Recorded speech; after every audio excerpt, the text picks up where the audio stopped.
Okay, das ist Folge 31. Herzlich willkommen und das Intro macht für euch Pelin. Nein, ich schwöre, ich mache nicht. Das ist zu schnell. Ey, Yilmaz, lass das Intro einfach laufen. Ey, Sero und Josh Negron, ich schwöre, ich weiss nicht, in welchem Film ihr zwei gerade lebt, aber vergesst bitte nicht, wo ihr herkommt. Vor allem du, Jolas, kennen eigentlich so Asien und Brunnenkarren. Yo, was geht ab? Ich bin's AZ von der Carmen Gang. Da ist der AZ. Was geht ab? Zen ist da. Checkt alle kurz und bündig, der beste Podcast überhaupt. ja, der Melodie.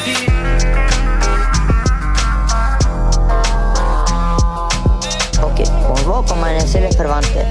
Kurdistan. Du und die scheiß Podcast, ihr beide. Schön und gut, aber ich verstehe den Hack immer noch nicht. Das ist kurz und bündig morgen. Wir haben eine verfickte Weltpremiere. Wir haben jemanden, der eigentlich schon seit 31 Folgen... Nein, das stimmt nicht. Seit wie viel Folge ist sie im Intro dabei? Seit 30? Nein, Jetzt Nein, wir haben nein. jetzt... Seit Folge 23. Seit Folge 23, das heisst, seit 8 Folgen macht sie den Hate im Intro. Sie hat auch beim anderen hat sie schon den Hit gemacht. Nein. Nein. Ah, das ist aber anders gewesen. Stücken verbreiten, Mann. Und jetzt haben wir endlich mal, gerade pünktlich zu Halloween, Pelin. Steph, Ich schon wieder das nachher, Mann. Pelin als Gast, Bro, ich bin so glücklich, ist endlich mal eine Frau dabei, damit die linke Feministenseite ihre Fresse kann haben. Ja, ohne blaue Haken sogar, Mann. Ohne blaue Haken, Mann. Erreicht. Nein, Witz beiseite, ich bin so froh, ist Pelin dabei, weil ich glaube, das wird eine der lustigsten Folgen.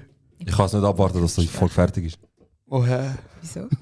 Hey. Ich habe schon beschlägt nachher mir scheiße. Wir schlägen so oder so, Bro, ich schwöre. Normalerweise haben wir ja, also Pelin übrigens an dieser Stelle ist eine sehr gute Freundin von uns, allen. Nicht Und- nur, auch Was? bekannt als J-Lo von Zürich. Genau, J-Lo von Zürich. Bis jetzt haben wir ja immer Gäste gehabt, mit so mehr oder weniger, wo etwas sind, so namens. nein, ich meine, Excuse me, Mann. willst du dich schnell vorstellen, der Leute Nein, so offiziell? stellt ihr mich vor. Komm, Okay. macht. Das stellt Pelin vor. Wer ist Pelin? Ich weiß nicht, ob das eine gute Idee ist. Nein, sie sollen machen. Du kannst anfangen, du hast die ganze Zeit gesagt, dass sie eigentlich niemand ist. Das habe ich nicht gesagt. Pelin ist. Warte, ich kann nur schon sagen, seit 31 Folgen stresst er mich, dass ich kommen soll. Also, stell mich vor. Okay. Pelin ist eine sehr gute Freundin von uns. Sie ist, ich würde sagen, Schwester. Ich glaube, eine der lustigsten Menschen, die ich kenne. Wirklich. Dankeschön. Ja, sie hasst ihren Job. Nein, sie liebt ihren Job, falls ihren Job zulässt, sorry. Ich liebe meinen Arbeitgeber. Sie hasst einfach Kapitalismus, das ist es. Dankeschön. Ja, Mann. Und das ist schon mein Teil. Was sollst du sagen über sie? Ich bin fassungslos, dass Pelin da ist. Ich bin ein brutaler Fan von Pelin. Ich habe die Bewegung Pelibers gegründet. Nein, Mann. Pelin ist eine gute Kollegin von mir. Sie ist Blut, sie ist Herz. Ich bin Fan von ihr. Sie ist einer der lustigsten Menschen, die ich kenne. Und ja, und ich würde sie auch, ich würde auch mal gegen sie fighten, ja, das auch noch. Eines Tages schaffen wir das. Aber danke, dass ich da sein darf, Mann. Bitte gerne. Ich bin immer noch nervös. Alles Du gut. musst Ich nervös kann einfach nicht weg, Mann. Du musst nicht nervös sein. Du musst nicht nervös sein, du hast nicht Grund ist da. Genau, danke vielmals. Warum bin ich nervös, Mann? Kannst du das Mikrofon erst ein bisschen Leute näher nehmen, bevor du... Ich habe ein Tutorial bekommen, es geht immer noch nicht gemacht.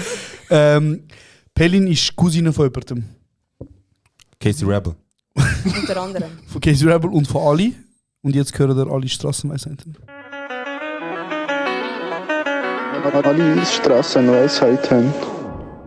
Können wir schon darüber reden, bevor ich die Weisheit drop, was für eine talentierte Familie das ist? Ich kann gerade sagen, es ist vielleicht. Nein, ich sag's nicht. Okay. Sag.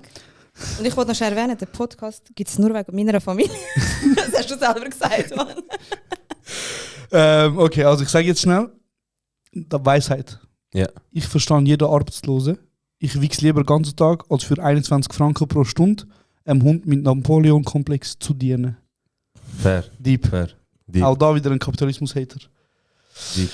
Ja, Fairer Bro, Punkt. über was reden wir heute mit der Pelin? Weiss nicht, was reden wir heute, Pelin? Ihr müsst sagen. Das ist euer Podcast, ich bin Gast. Du bist. Ey, ich wollte etwas fragen. Ja, bitte. Ihr geht mit allen Gästen nachher essen, gell?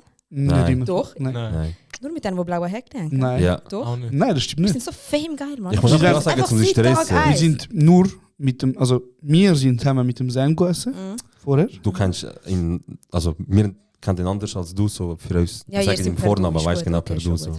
Du verstehst es nicht, aber egal. Und mit dem Arber. mit dem Bro, checkst du, dass Pelin die erste ist, wo wir mit dem Namen reingekommen ist? Ja. Sie einfach so, mit dem Auto sind nichts. Kennst du Gelsen Castrati? Ich so, wer? Ich so, wer? Sie so, Gelsen Castrati, kennst du? Ich so, nein, wer ist das? Sie so, man gesehen, kennst du nicht? Mit dem EAZ bin ich gegessen.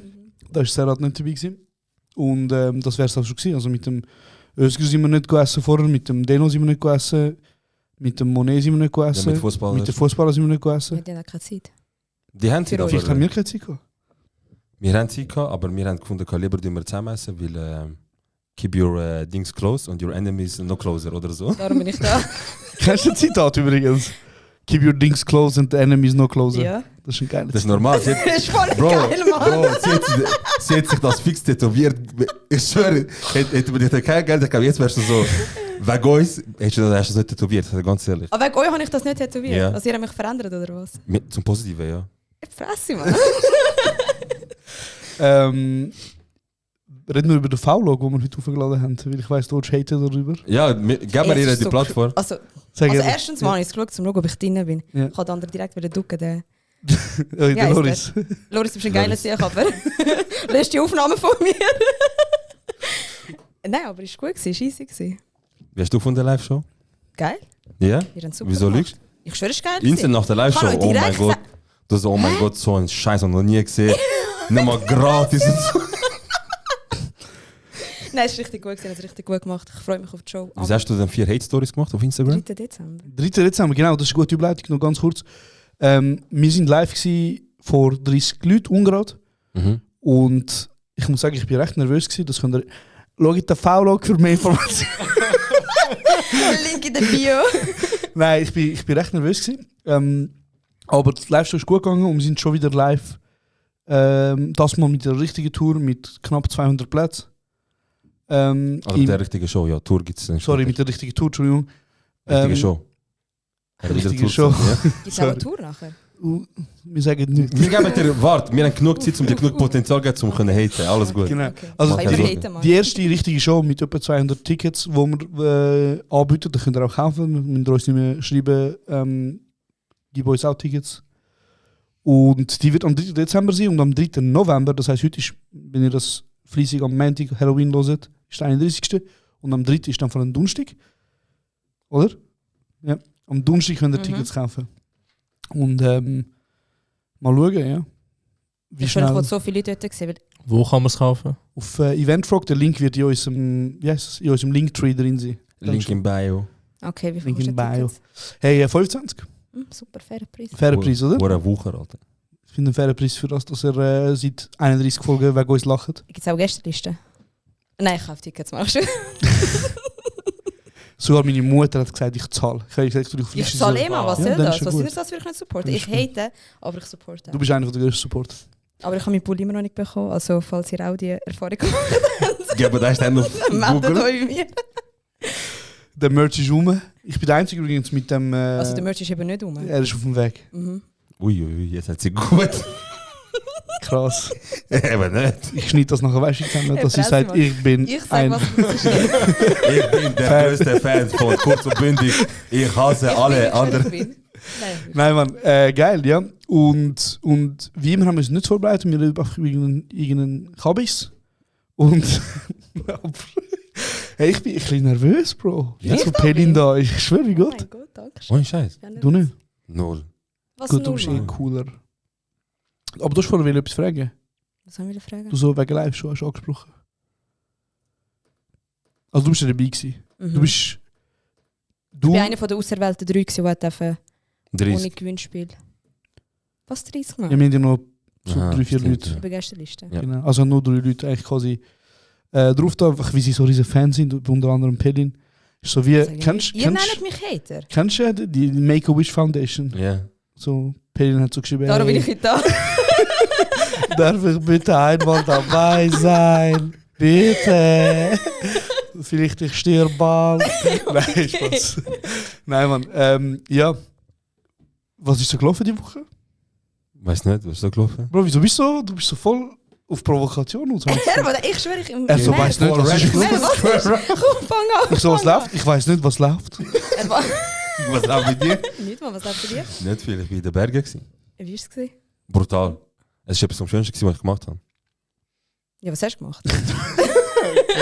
Ey, wir haben einen Kollegen überrascht, der auf Weltreise geht. Und dann haben wir ihn überrascht in den Bergen. Und dann sind wir... Also... Unser Airbnb ist so mitten nirgendwo gewesen. Irgendwo im Nirgendwo. Irgendwo. Bad Boy Shit. Ja, machen wir das Geld aus. Yeah. Aber jetzt keine Werbung mehr, so jetzt kostet es. Oh nein. Und in diesem Ferienhaus, es ist 300 Jahre alt. Du kannst mit einer Hand abzählen, wie viele Stunden Schlaf ich kann. Auch wenn du 3 Finger weniger hättest, du kannst immer noch abzählen, wie viele Stunden. Wieso? Gell? Bro, das Haus ist aus Holz. Also erstmal kein Hate, es war wirklich ein geiles Wochenende. Kein Hate, Holz ist Leben. Nein, das Wir nehmen Holz. Nein, das Free Holzbewegung. La Revolution. Ja. Und du hörst alles, verstehst du? Du hörst jedes Knirschen. Jemand tut Husten und du hörst im ganzen Haus. Dass einfach Holz sich bewegt hat und so. Wie jung sind sie? 6. Genau. Und es war eigentlich geil gewesen, nur dass einfach dass das Haus so abgefuckt war und du hast alles gehört. Und dass jeder seinen Kopf etwa 4-mal angeschlagen hat. Ah, was? Es ist die Türen und so, also das Haus ist 300 Jahre alt. Wo ist Graubünden? Ja, das Haus ist 300 Jahre alt und die Menschen von 300 Jahren sind ganz offensichtlich Pillen ihre besten Kollegen. Keiner ist größer als 1,50 oder so, glaubst du? Kannst du dir vorstellen, wer hat sich am meisten Kopf angeschlagen? Der Schiller. Nein, der Jona. Oh mein Gott. Sie sagt das, sie so, Achtung, Kopf aber. Hey, der Jona ist ja mein alter Mitbewohner. Und wir haben so... Er hat so oft, er gab 6 Mal oder so. Er ist ein bisschen Schabschal, gell? Boah, er ist ein bisschen... Wie sagen wir das? Also ihr habt das gesagt, Tollpatsch. Jona, wenn das los ist. Hast du jetzt gehört, wie du tönt hast? So ist perfekt gewesen. Das höre ich genau so. Genau ich so. bewege mich Oh nicht. mein Gott. Okay, also der Jonas Okay. ist ein bisschen ein Tollpatsch, der Jona. Ja. Als wir damals neu eingezogen sind, haben wir so eine Ecke gemacht. Mit so 2 Sessel und ein paar Bücher. Und so, weißt du, falls wir mal wollen, einfach hocken und lesen, hast du eben gelesen. Aber so Oder einfach mal... Leute beeindrucken. Oder Leute beeindrucken. Ich schwöre! Vielleicht falls jemand das als erstes im Bild sieht, oh mein Gott, so gebildet. Ich schwöre, so viele Bücher. Ja, das stimmt. Und auf jeden Fall hat über dem Ecke hat so eine Lampe gehabt, so eine Hängelampe. Und die war halt ein bisschen tiefer gewesen als eine normale Lampe. Wie etwa ungefähr jetzt in unserer Wege das Esszimmer. Also Esszimmer. Tisch, wo vom Okay, Esstisch über dem Esstisch ist. Etwa so, oder? Vielleicht sogar ein bisschen höher, aber ich Sogar meine so höher, wirklich ja. human. So. Rat mal, wie viel Mal er seinen Kopf an einem Tag, am ersten Tag angeschlagen hat. Am ersten Tag? Am ersten Tag. 3 Mal, Max. 28. Okay, bin ich Fresse. Ich schwöre bei Gott, ich lüge Immer am nicht. gleichen Ort. Er immer so. Ah, häng's mal. Er macht immer so. Häng's mal. Ja, das tut der Jona recht einfach so ein bisschen zusammenfassen. Genau. Aber auch wenn er ein einfacher Mensch ist, er ist ein sehr lieber Mensch, ich liebe ihn. Ja, gestern hat sie ihn einfach komplett genommen. Er hat, glaube ich, 6 Mal gekotzt oder so. Nein. Ui. Ist in der Vogel saufen? Ja, ungefähr, ja. Hast du gesoffen? Nein. Ey, du bist so eine Ratte. Ey, ich schwöre, Leute, also... Oh mein Gott, Leute. Jeder will wetten, wie mal sie, oh mein Gott, Leute, sagt. Oh mein Gott, Leute, Sarah geht einfach immer saufen. Aber ich schwöre, er sauft einfach immer ohne mich. Kein Kommentar. Ja, wirklich kein Kommentar. Aber warte, Wir du reden saufst nachher. nicht so viel. Nein, ich saufe eigentlich nicht. Also ich saufe fast nie. Ich saufe so gut wie nie. Okay. Aber wenn, dann mit der Pelin ab. Nein, eben nicht. Ist einfach Ratten, aber okay. Lassen wir das Thema. Ey Bro, du kannst einfach immer dann saufen und du schreibst so eine Stunde bevor du... Stimmt gar nicht, Mann. Also eigentlich, du schreibst...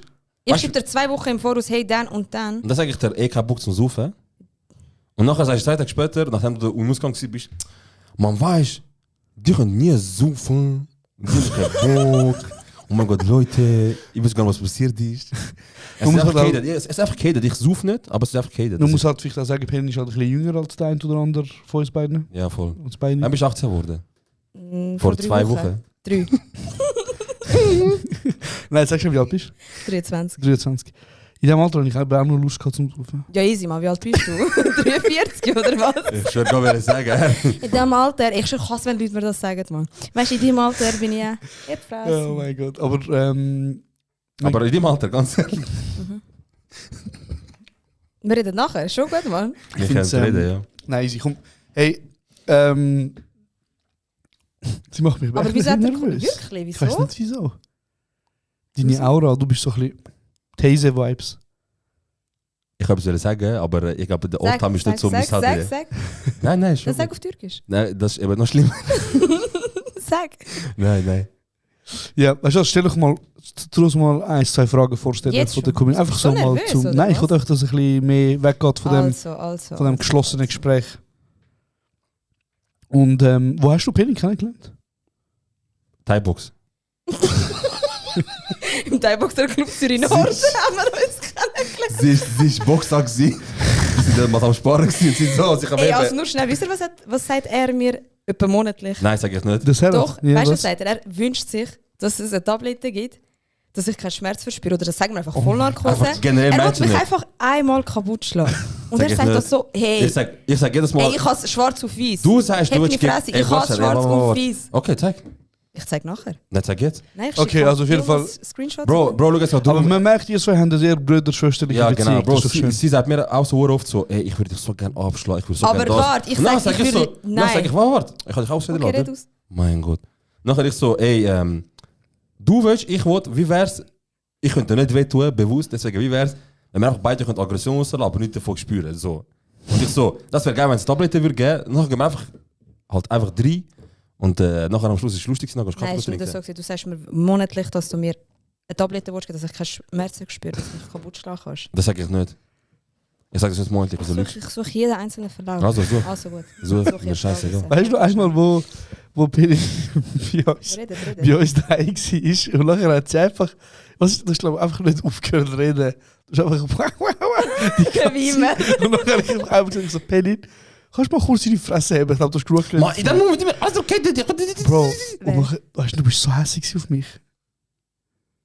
Ich bin sogar ein bisschen lauter geworden. Ich so, Penny, jetzt bist du mal ruhig, jetzt Oh mein lange. Gott, wirklich? Und nachher du so, Du hast auch mal, als ich im Auto geredet habe, ich bin am Reden, schnallt er mich einfach ab, während ich rede. Bro, aber du hast einfach nicht aufgehört. Ich schwöre mir Gott, du hast nicht aufgehört zu reden. Hey, ich schon, das ist einfach nicht gut gegangen und ich wollte reden. Das aber stimmt. so, okay, ich hab deine stell, Fresse, mich nein, nicht, ist gut. stell mich nicht so an, als hätte ich dich. Nein, ich suche jetzt eine Frage, redet ihr weiter über mich? Sind wir jetzt am Gaslight, oder? Bro, das stimmt einfach nicht. Sie hat einfach geredet und sie hat irgendetwas geredet. Und ich so, ja, Dann kann ich ihre Gürtel, Ding, wie sagt man dem? Sie Kreuzgürtel. Gürtel. Losgemacht. Okay, Dankeschön. Losgemacht und es gehört auch so klick und sie so. Ich schwöre, ich bin immer noch schockiert. Ich bin immer noch schockiert. Hey, ich bin am Reden, ich schwöre, richtig deep ist es und er einfach. Aber schon gut. Also ich habe eine Frage. Ja. Endlich, danke. Ja, aber es sind voll eine gute Fragen, was eure Community ist. Bro, du hast den Zettel seit 10 Minuten. Ja, aber es sind keine Machst guten du das Fragen, auch? Jetzt Mann. lass ich doch Frage stellen, komm. Also was ist die grösste Sorge vor der Live-Show gewesen? Dass ich von Luftbox-Training von Josh eigentlich kassiere. Ja. Okay. Hey, für mich ist die größte Angst, dass wir einfach dort hocken und nicht wissen, über was reden. Weil wir uns ja wirklich sehr oft einfach nicht vorbereiten. Ja. Und ich meine, jetzt mal ganz ehrlich, bei uns ist jede Folge etwas anderes. Oder? Jede Folge ist individuell. Wie ihr? Normal. Also das heißt, jede Folge müssen wir über irgendetwas schwätzen. Und du hast nicht so wie zum Beispiel ein Comedian oder eine Comedian hat das Programm, wo sie oder er halt durchmacht und aufschreibt und macht und tut. Und du bist wie eine Art geübt, deine Witze zu erzählen. Und Leute zahlen für das Programm, um das zu sehen. Sie haben zahlt. Also sie zahlen und sie wollen die Show sehen. Und die Person kann dann von Stadt zu Stadt reisen und jedes Mal die Show neu machen, aber es ist immer die gleiche Show, theoretisch, oder? Mhm. Das Gleiche hast du bei Musikern, du hast deine Songs, die jeder kennt und du spielst die durch deine Show. Aber wenn du halt, ich meine, Podcast ist ein ganz neues Medium, sage ich, gibt es seit ein paar Jahren, seit 2-3 Jahren ist es langsam ein bisschen groß. Und bei uns ist es halt einfach so, du hockst einfach an und wir reden einfach und es kann auch sein, stell dir vor, Leute zahlen Geld und die Folge ist einfach richtig langweilig. Weißt du, was ich meine? Wird bei uns nicht sein, weil wir sind nicht, Aber du weißt ja, was für eine Show du gehst, jetzt ernsthaft. Also, du weißt, es wird nicht langweilig. Ich habe gewusst, es wird lustig bei euch zum Beispiel. Ja, aber hast du lustig gefunden? Gewusst? Ja, ich habe es gewusst. Sag Walla. Ich schwöre, Walla Villa. Okay. Aber hast du lustig gefunden? Lustig ja? Hey, du hast so gerne ein Kompliment. Nein, das stimmt nicht. Okay. Hey, ich bin ein bisschen unsicher. Weißt du noch, sein erster Ding Auftritt Stand-up-Comedy? Das stimmt. Dort habe ich komplett, ja. Aber dort hast du wirklich gut gemacht. Dankeschön. Ganz ehrlich, ich hatte wirklich das Er weiß, er hat es gut gemacht. Ich habe es mal gesagt, ich so, Bro, ich kann nicht besser beschreiben als sagen, so, man merkt, du fühlst dich wohl auf der Bühne. Dankeschön, das ist schön gesagt. Ja. Aber, jetzt. Aber? Nein, kein Aber. Ja. Aber? Aber? Nein, aber vom Highweg so. Weißt du, er ist halt so überfordert. Also, weißt du, so, er hat nicht damit gerechnet, dass das Feedback so gut ist. Und dann hörst du von jedem sagen, wirklich, weißt du, mach dir Sorge, es war wirklich gut gewesen. Und nachher so nach 3 Minuten. Ja, aber Leute, ich schwöre. Nein, es ist so gewesen. Nein, ist nicht 4 so Leute haben ein Kompliment gemacht, nachher mir so, okay, jetzt habt ihr die Fresse, wir wollen Musik hören. Und dann macht er Musik. Aber Leute, ernsthaft, das war wirklich so gut gewesen. Ich bin wirklich gut gewesen. Aber das hat mir geholfen. Das hat mir dort geholfen, um zu sagen, ich mache einen Podcast. Okay, also ich habe nächste Frage und ich schwöre, der ist sicher. Darf ich den Namen sagen? Ja, also eigentlich solltest du auch Namen sagen. Außer der Staat bitte den Namen nicht sagen. Nein, es steht nirgends. Okay, es hat schon. Also dir im Bodenstrich 46, der ist sicher verwandt mit mir. Der Ehrenlose fragt Arsch von der Titel. Also, die Ehrenlos bist du bist die, die fragt. Du bist die, du hast entschieden, dass das im Podcast kommt. Ja. Also dann bist du die? Ehrenlose. Und landlos. Und nein, wir sind holen. Wir haben die Frage schon mal gehabt im Podcast. Ja. Und dann habe ich den Serhat gefragt, was er gesagt hat. Er so, Charakter. Charakter, ich schwöre bei Gott. Er hat recht. Ja. Ich sehe dich auch so. Ja, Charakter. Sag du? Ja. Also ich verstehe die Frage nicht. Weil ich verstehe nicht, wieso man aufs Optische geht. Bruder, look, ich sag dir ganz ehrlich, hier und jetzt. Oh, sorry, Mann. Mann. Sorry, ich sag dir einfach, hier und jetzt, ich finde, ein flacher Arsch ist schön. Ich habe es gesagt. Okay? Ich kann nicht gerne, wenn es, also ich kann lieber, weißt du was, ich kommentiere keinen Körper von anderen Menschen. Nein, ich sage jetzt nicht mehr dazu. Hey, Mann, ja. Also wenn organisieren wir kurdisch-albanische Fiesta, fragt Arieta Zuta. Das wäre geil, Mann. Der, wenn Geld ist. Und Sponsoring. Bro, wir sind so, Fragen einfach so wie so Fußballer, einfach so ein Wort Sachen am sagen. Checkst du? Ja, aber der da vor mir, du kannst voll nicht gut Fragen beantworten, Mann. Jetzt da Feedback. Du kannst keine Fragen stellen. Wie sind eure Fans, die Fragen stellen? Das sind deine Fans. Du hättest wie viele von denen stellen in der Woche etwa 7-mal Anfragen? Hey, ich schwöre, einer von euch da draußen, ich nenne die Namen nicht. Ich schwöre, ein Fan, er ist 12, er schickt mir jede Woche. Unser Fan. Er ist euer Fan, er schickt mir jede Woche. Er sind da sehr viel andere Schwätze. Warte, er schickt jeden Tag etwa 7-mal Anfrage und etwa 7-mal nimmt er sie auch zurück. Ich will erst mal als Frau respektiert werden da und lass mich bitte ausreden. Ich mache Spaß. Das ist nicht lustig. Nein, der eine, wenn das los ist, ich schwöre, ich block dich bald im Fall. Wirklich. Also, er ist 12, er schickt mir jede Woche, er hat 2 Accounts. Mit beiden aber er ist unser Fan. Aber weißt du, was ich mich frage? Ja? Woher hat er die Information, dass du die Pelin bist? Ja, er gibt wahrscheinlich einfach Pelin bei euch. Mit den Follower. Oder wahrscheinlich Jennifer Lopez. Es gibt wahrscheinlich nicht so viele Pelins. Okay, wow. Apropos so halt Fans in Anführungs- und Schlusszeichen. Wir haben es gibt ein paar Menschen, die mir folgen durch den Podcast. Und einer davon ist ein mega lustiger Sieg, weil er kommentiert einfach jede Story von mir.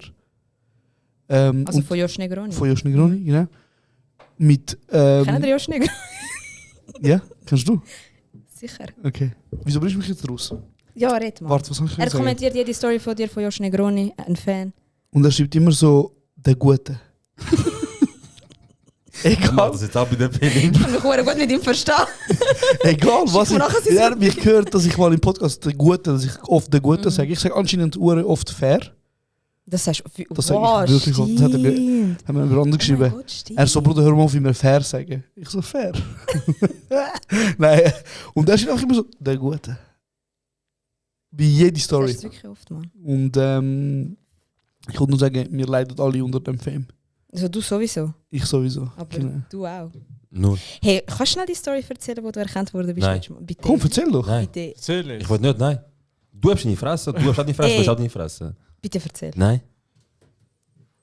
Okay, erzähl Also schau, ihr könnt zahlen und dann gibt es noch Content, wo ich die Story erzähle. Premium Content, das ist für Premium Content. Nein, okay, ist gut. Aber ich merke einfach, du hast sie sehr gerne. Was habe ich gern? Erkannt werden. Das stimmt nicht. Das hat ein anderes Wort. Letztes Mal Bitch Fame. Bitch Fame, Fame geil. Das ist alles ein Synonym zu Jonas. Letztes Mal hat mir jemand gesagt, ich war so mit jemandem unterwegs gewesen. Und dann, also Zürich HB sind halt auch so, ist halt so 1-2 Personen gekommen und gesagt, hey, weißt du, ich will den Podcast. Einfach Leute, die den Podcast hören. Ja. Fans. Und ich habe gesagt, danke vielmals. Ich so, willst du fertig? Nein, hast du gesagt. Einmal bin ich so am Abend um 11 Uhr. Kennst du so den, du hast ganz Abend nicht gegessen, du bist voll am Arsch und so, habe ich mir einen Long Chicken geholt vom Burger King. Ich bin so gleich 43 Burger King am Essen, kommt einfach einer, er so, ey, ich liebe deine TikToks. Ich so, ey, geil ist ich. Dann sagt er mir so, wo ist der andere? Ich so, keine Ahnung, daheim. Er so, hey, geil. Kann ich ein Foto machen? Und ich so mit Long Chicken in der Hand. Hat er eins gemacht? Bro, ja. Aber ich so, aber hast du das auch gern? Hey, ich sag ganz ehrlich, ich laufe oft wie so ein richtiger Schluch, Bro. Also, ich finde so... Ein richtiger Schluch? Ja. So ein Juluch halt. Okay. Sorry. Und, hey, also ich weiß nicht, was die mit diesen Fotos machen wollen. Weil ich glaube, es juckt niemand. Ja, wenn du nachher zeigst, hey, schau, ich habe einen Typ von TikTok. Darum nein und nicht unbedingt, aber easy. Also weißt du, wenn das Leute wollen, dann umso besser. Aber wir können nachher auch gerne ein Foto machen, wenn du willst. Sehr gerne. Auf jeden Fall, was ich mir erzählen ist, ich bin mit jemandem unterwegs und die Person hat dann so gesagt, sie hat mir auch gesagt, gell, du willst gerne erkannt werden. Und ich so, wie kommst du drauf? Sie so, ja, du schaust immer rum. Ist dir das aufgefallen? Mhm. Wirklich? Mhm. Ist das so? Ich habe das wie so das Feedback aufnehmen. Du fühlst dich auch so krass, wenn dich Leute über 2 Sekunden... Das stimmt doch nicht. Weißt du wo? An der Langstrasse. Look. Ich bin immer so, hast du gesehen, wie der geschaut hat? Das stimmt doch. Bro, was sie für Scheiße... Stimmt das? Sag jetzt. Bro, du hast mir Rücken 27 Minuten lang nicht in dieser Folge. Ich gebe dir auch keine Rücken jetzt. Okay. Also erstmal, wann bin ich mit dir an der Langstrasse gewesen? Du Fan? Vor ein paar Monaten. So im Sommer? Ja, und ich habe schon ein paar Mal thematisiert, dass ich so im Sommer kurz den Boden verloren habe. Ja, und eben. Also es ist ja so gewesen. Ja, Bruder, das ist 4 Monate her, beruhigt. Es ist 4 Monate her, jetzt hast du noch lieber, Mann. Was ist das eigentlich für eine... Ich schwöre. Wir reden nachher. Ich weiß nicht, was ihr euch erhofft habt in der Konstellation. Also... Ihr habt gesagt, ich soll. Also ich kann auch gehen. Also habt ihr das Gefühl gehabt, dass ihr nicht aufregen werdet, oder was? Nein, aber das Ding ist halt eben immer so... Sorry. Das Ding ist immer so... Pelin sagt immer so, du hast gerne erkannt werden, gell? Ja, aber du hast. Sorry, falls die nur zuhören, das hat jetzt ich gesagt und nicht Pelin. Ich weiss, wir tun nicht gleich. Ihr macht mich so schlimm nach im Fall. Jedes Mal, wenn ich mich nachmache... Sero, mach schnell Augen zu. Sag, wer sagt das jetzt? Oh mein Gott, Leute, ich liebe mich. Oh mein Gott, einfach Pelin. Sag nochmal.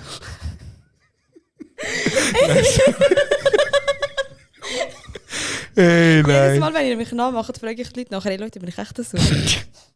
Ihr wisst, ich schwöre. Aber ich kann nachher einmal heim und bin so richtig am Reflektieren. Bro, ich habe mal so ein Video gesehen, wo ich daheim angekommen bin. Es ist so wie ein Karma gewesen, ich komme daheim an, mache Instagram auf. Das erste Video, das ich gesehen habe, ist so ein Kind, das so hässiges Zimmerentüren so macht, nachher so Luftboxen. Weißt du, so richtig hässig, so irgendetwas so voll am Umschlagen und so. Und dann schicke ich den Pelin nicht so, du, jedes Mal, nachdem du es gesehen hast, und sie so, ich schwöre, du weißt noch, was mir gerade durch den Kopf geht und so. Ich bin down. Ja, auf jeden Fall habe ich gedacht, also so noch schnell zum den Kreis ganz schliessen. Ich finde es eigentlich noch gut, wenn wir Gäste dabei haben, die wir gut kennen. Wie jetzt Pelin. Letztes Mal war das ein Darber. Jetzt ist es Pelin. So ein Ehrenloser. Kann ich auch einmal, bitte, oder? Dass ihr gerade gern, bitte Fame. Aber du hast es eben nicht so gern. Nein, nicht so. Aber also, warte. Was heißt ihm ist es mega unangenehm, wenn er erkannt wird. Mal so, ich habe es einmal erlebt. Also so wie letztes Mal, das ist jeder Mensch unangenehm. Nein, ich nicht. Nein. Wieso denn? Sie lässt sicher auch zu. Hey Bro, ich sage etwa 8-mal, nein, muss ich erklären. Okay, er erzählt es nicht, ich erzähle es nachher. Okay. Und für die da, die es auch hören wollen, twintet mir. Also so ist jeder Mensch unangenehm, sogar jemand, der seit 30 Jahren Fame ist oder so. Also, so wie ich? Aha, okay. So wie du. Ja, danke schön. Aber gehen wir nochmal auf die Thematik ein, weil jetzt haben wir das aufgemacht. Wieso hast du das Gefühl, ich habe gern? Ich sehe es dir an. Bro, also, Bro. Die Augen glänzen, wenn du erkannt wirst. Ich habe Frauenfeld. Gut, das kann ich nicht gespürt. Frauenfeld ist eine ganz andere Story. Du hast mich so gestresst. Bruder, Frauenfeld war nicht einfach gewesen, Mann. Was nicht einfach? Das war nicht einfach gewesen. Was ist nicht einfach? Ich habe mich mit Hafti dort hängen die ganze Zeit. Du hast müssen. Du hast müssen. Eikut, Bruder, Eikut. Sorry, der Eikut. Eikut Abi. Nein, wie gesagt. Was ist das? Hast du gar nicht tönen? Genau. Voll. Aber ich habe mich jetzt wieder unter Kontrolle. Ich habe kurz gemeint, ich bin DJ Bobo von der Schweiz. Also der richtig.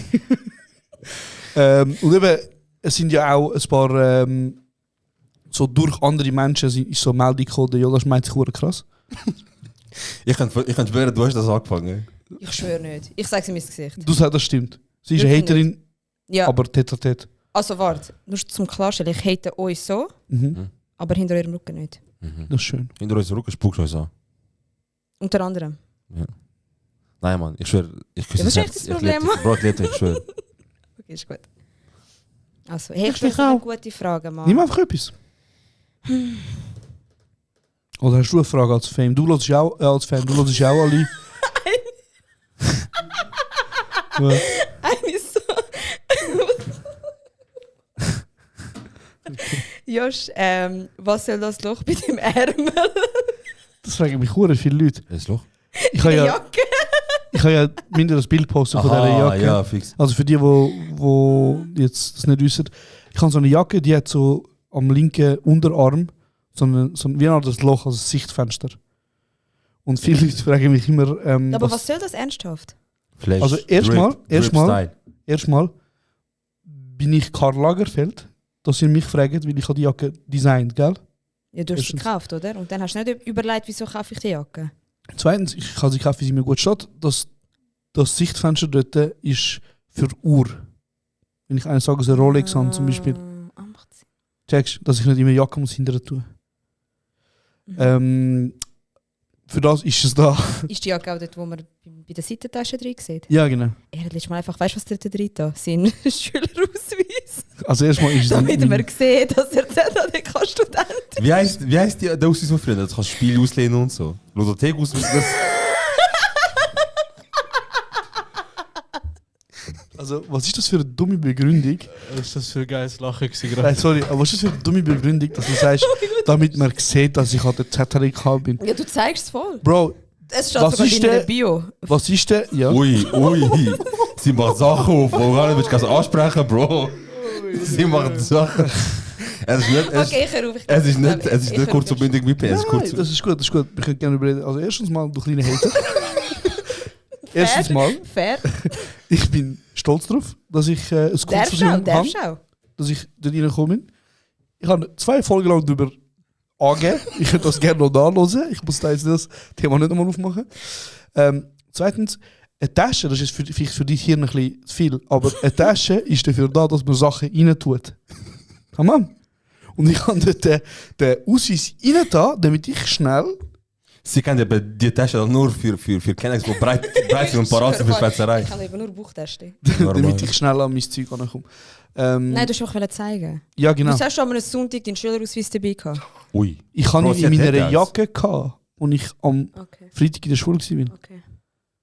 Ist gut? Ja, ist gut. Danke für die ausführliche Erklärung. Okay, ich höre auf, den Jodas haten. Nein, bitte mach. Nein, ich habe auch noch ein paar Sachen, wo man vorher gesagt hat, aber Jodas, sag das bitte nicht und das und das. Ui. Das ist auch wieder bezahlter Content. Ey, mach das, das ist eine gute Idee eigentlich, Mann. Wir machen wir müssen nicht wie und wo, vielleicht auf YouTube, aber einen Account, wo Content gibt, wo kostenpflichtig ist, aber das machen wir jetzt nicht wegen dir, das machen wir schon vor dir auf die Idee. Nein, wir machen das wegen mir. Ich kann euch gerade auf die Idee bringen. Nein. Doch? Gar nicht. Doch, was mein wir haben gestern über das geredet. Wir haben vorgestern und gestern. Also, ich habe eine gute Frage. Ja. Vom Thiago Sardina, Bodenstrich. Glauben dir an Himmel und Hölle? Nein. Ist das deine Antwort? Nein. Also ja. Wieso bist du jetzt so kurz angebunden? Ich weiß nicht. Okay. Aber wirklich, bist du ein bisschen gereizt? Will ich da hocken, oder? Nein, überhaupt nicht. Okay. Also grundsätzlich, ich bin schon gereizt, wenn du in meinem Vegetationsumfeld bist. Aber Jetzt gerade ist okay. Jetzt gerade bist du als Familie da und ich freue mich, dass du da bist. Also gehen wir nachher Messe essen vorher noch. Ja, fix. Metze, kann man das sagen? Metze. Ey, das hat einfach das ganze Weekend lang der Sandro gesagt. Ja, sagen immer Schweizer Metze, wer sonst? Was hat er gesagt? Er so, weißt du, mit Hummus und Olivenöl, also, ja, so, noch ein bisschen Brot mitnehmen und dann gibt es ein bisschen Metze. Und nachher alle Ausländer, Shida, Reich, jeder. Was hast du gesagt? Nachher, hey, Metze, willst du Metze? Nachher kommt er, hey, was hör du auf, ich bin doch ein Heba. Der Sandro der Heba, In Stress, so, in die Richtung, es ist richtig geil, weil er ist nicht gern. Er ist nicht geil als Rassist dargestellt werden.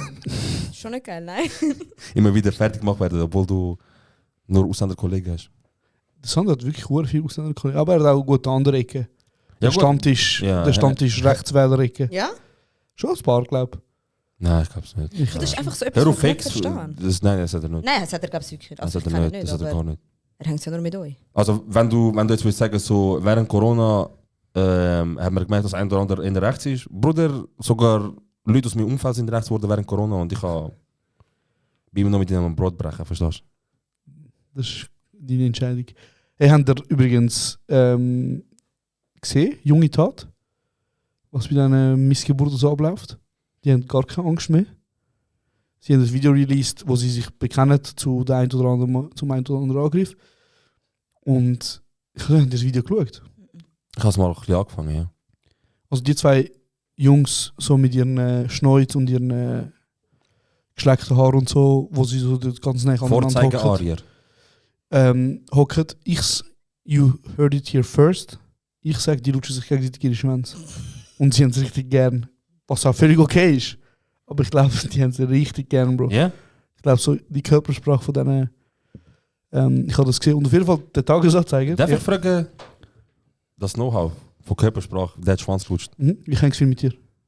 Darum weiß ich es. Gut. Auf jeden Fall der Tagesanzeiger. Krass. Du bist so gern, Mann. Ich übertrieben gern. Der Tagesanzeiger hat ein Doku gemacht, vor knapp einem Jahr. Wo sie über die rechtsextreme Natur. Sie hätten gar nicht die Doku müssen machen. Sie hätten alles oder nichts schauen von Josh Negroni. Die Rassismuskampagne von ihm. Vor 7 Jahren. Sorry. Nein, schon, ist lustig. Die rechtsextreme. Eben die rechtsextreme, wo so die rechtsextreme Bewegung in Vinti vor allem zeigt. Ja. Und das ist heavy. Erstmal krass, dass es in Vinti gibt. Vinti dass es in 18 nur Thai-Boxer steht. Die grösste linke Stadt auf dieser Welt und wahrscheinlich auch in diesem Universum. Aber in der Schweiz hast du eben sehr viel. Eigentlich. Ja.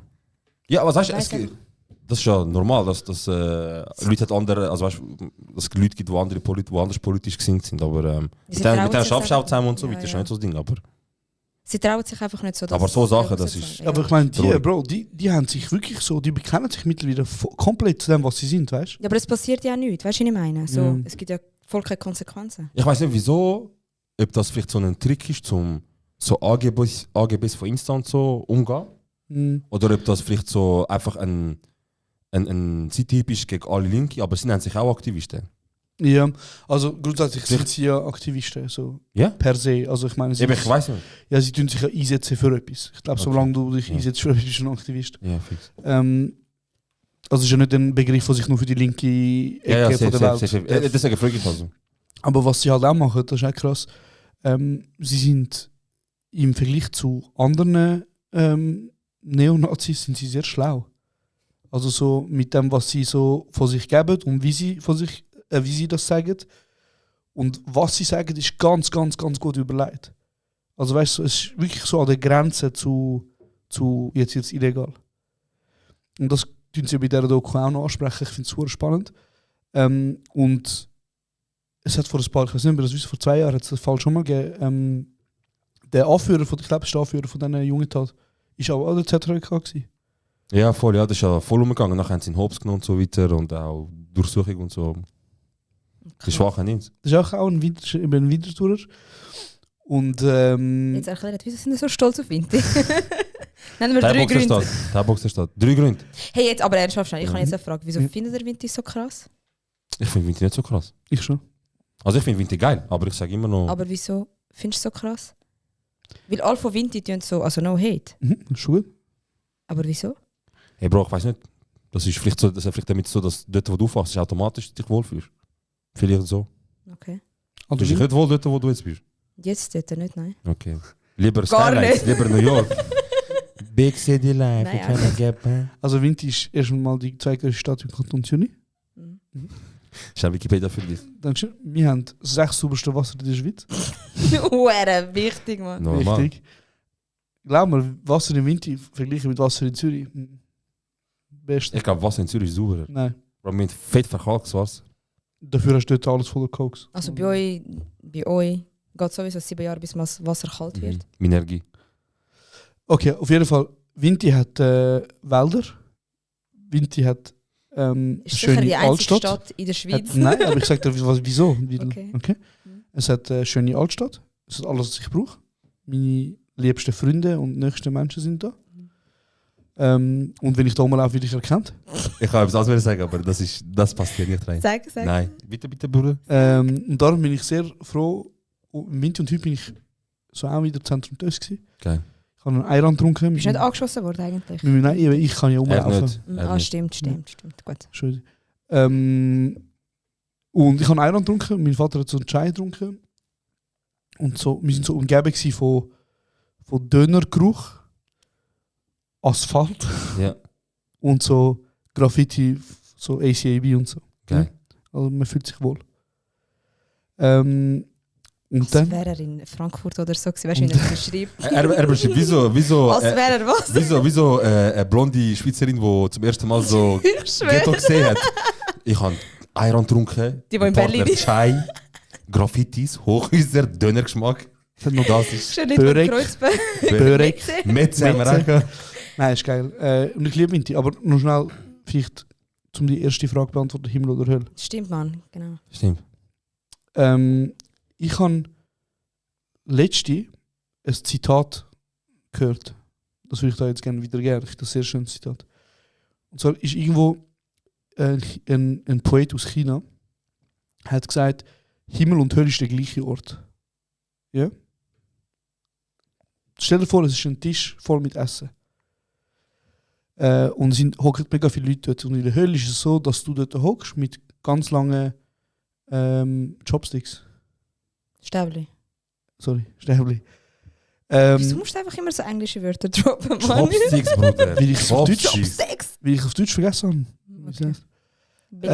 Ich bin eben international. Ich merk's. Okay. Mit so langen Chopsticks. Und du kannst es nicht essen, weil quasi die Stäbli sind zu lang, um das selber zu essen. Das ist Hölle. Du bist ganz gut, du willst essen, du kannst nicht. Und Himmel ist genau der gleiche Platz, aber du fütterst dort dein Gegenüber mit den Chopsticks. Versteht ihr? Ja, aber also ich finde es geil Zitat, aber ich finde keine Ahnung. Ich glaube, das Bessere zum Hölle und Himmel beschreiben. Also es hat mich hart nicht berührt jetzt, aber... Du bist halt vielleicht auch nicht... Ich bin noch zu jung. Also der Gedanke ist geil. So, im Himmel tust du dich halt gegenseitig supporten, unterstützen, du tust über deinen Liebsten... Du schaust über deinen Garten und so weiter und genau. in der Hölle bist du gitzig einfach das ist schön. Ja. Aber ich bin grundsätzlich kein gläubiger Mensch. Ihr beide nicht, gell? Gottlos. Ich habe schon mir noch nie darüber geredet, obwohl wir uns... Ich habe noch nie gefragt, ob wir gläubig sind. Ich weiss seit neuestem, ich bin Agnostiker. Das ist so ein Begriff, den ich neu gelernt habe. Was ist das? Agnostiker, vielleicht sage ich es auch falsch.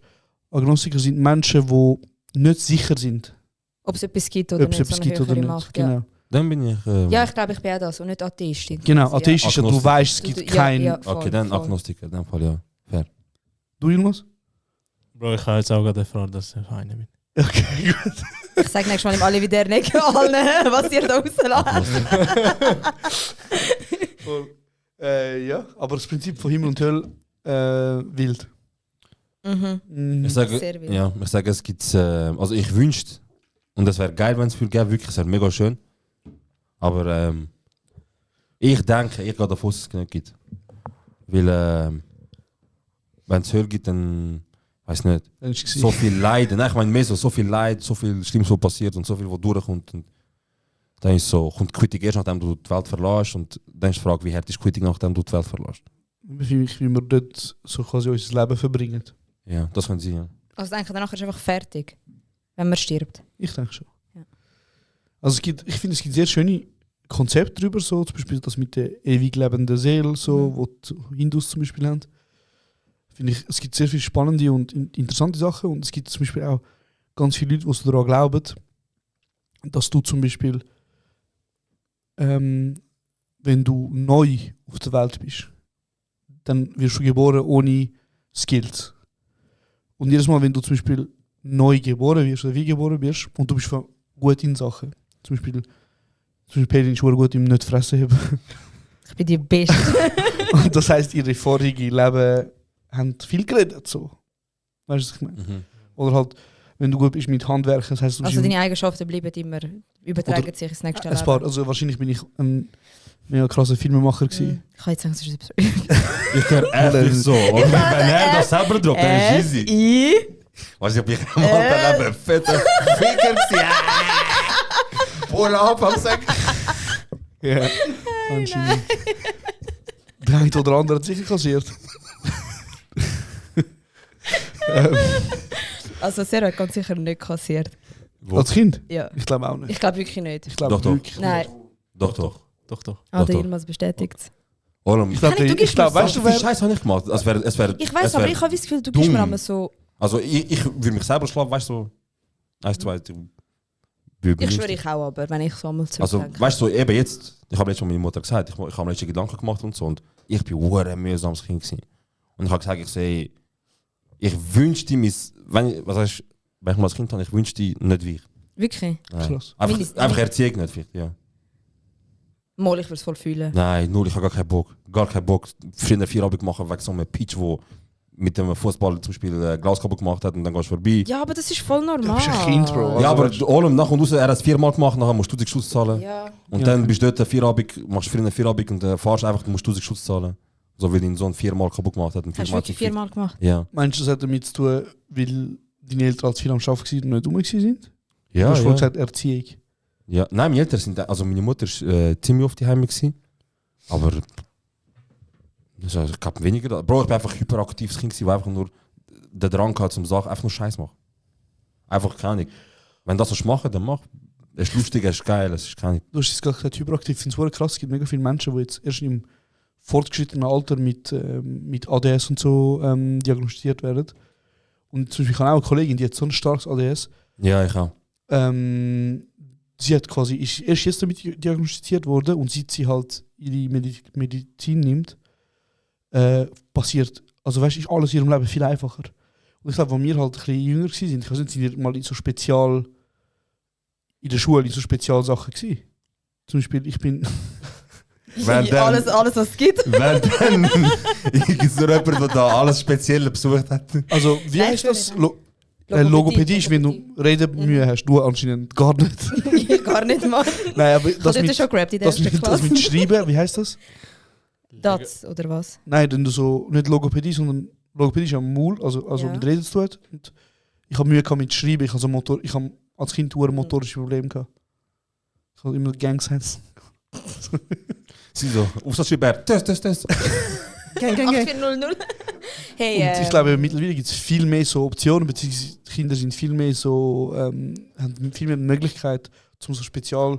Ja, es gibt schon viel mehr. Schulen. Also Heilpädagogen. Genau, so Sachen, oder? Und eben vielleicht hätte man so etwas gebraucht als Kind. Ey, ganz klar, 100%. Ja, aber sie teilen es, also früher haben sie das mega falsch eingeteilt, weißt du, so dich direkt ins Stats schicken und so. Was früher, also ganz ehrlich, die Lehrer von früher. Sorry, was? Wieso lässt du mich nicht ausreden? Tut mir leid. Schon gut.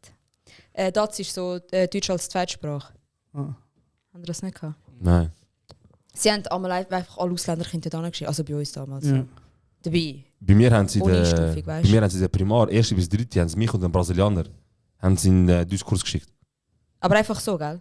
Also du bist da geboren? Ja, ich habe es nicht gewusst. Also ich bin einfach so dort nach dem Lehren so, ja, deine Note im Deutsch, nicht das und das. Und ich habe mit den Eltern geredet und als würden Ausländer Eltern Nein sagen, wenn sie hören, Unterstützung, Nachhilfe, gratis, so, weißt du. Und dann sie so, ja, wir haben abgemacht und so, jeden Dienstag Nachmittag bleibst du noch nach der Schule noch eine Stunde da, wir machen zusammen Deutsch und so. Ich so, okay. Also als hätte ich Nein sagen, weißt du. Also hast du Deutsch keine gute Note gehabt? Ey Bro, ich habe Deutsch so, also Bro, Deutsch habe ich einfach habe ich meistens immer 4,5 oder 4. Ich habe Lenkt. Also ich habe selten ein 5 gehabt. Oder gab es noch nie, oder vielleicht 1-2 Mal. Also so im Zeugnis. Aber auch wenn, ich habe sehr viele Schweizer Kollegen gehabt und Kolleginnen, die auch 4,5 gehabt. Es hat nichts damit so gehabt, wer die Heime bei dir dich erzieht oder so, sondern einfach keine Ahnung, wie der Schulstoff ist. Ich komme nicht auf die Welt und meine Eltern sagen, jetzt warten sie ein Jahr bis du lernst, in der Schule gibt es das Fach Deutsch. Kannst du dort lernen. Ja, und es ist auch einfach schwerer, wenn du mit 2 Ja, und vor allem ich kann nicht die Heime fragen und sagen, keine Ahnung, ich muss da etwas schreiben, da kannst du mir helfen. Sag mir Nominativ von Buch. Ey, das ist eben auch so etwas, so Deutsch an sich, problemlos. Weißt du, so alle Fälle und was weiß ich.